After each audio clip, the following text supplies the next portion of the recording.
That use the term that you're crafting a business deal with both club right now. Are you negotiating as trustees, as private members of the community? Certainly the village board.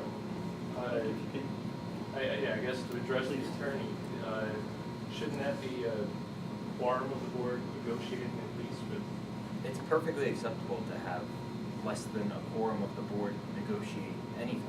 If the mayor or two board members are delegated the authority, they don't even need the authority, but if they're the ones who take the reins to negotiate something on behalf of the board, well, that comes back to the board, the whole board for review, whatever that is. And then the board will collectively make an agreement as to whether or not this is appropriate. Then with the lease, obviously, we'll have a public process that goes along with it.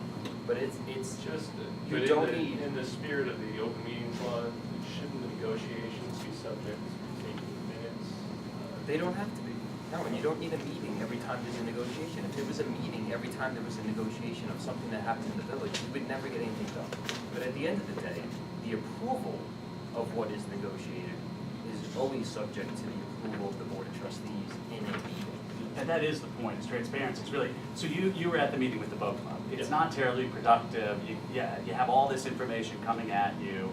You know, you also, let's be honest, it's like walking into my apartment and talking about what you're gonna do with it when you get me out of it. You know, it's like, it's not a great way to approach it on a human level, right? You know, I was at the the boat meeting with the boat club, and I saw there was a lot of disagreement among the boat club members themselves. or whatever it is. So I mean, it's democracy. But They're all going to in my vote. mind, So- I was expecting the next step for them to kind of have a consensus of what they were looking for. And then sit down with the village board in an open meeting where the public could not necessarily have input into the negotiations, but at least observe. Absolutely, and you're right. That's exactly what's going on. Is really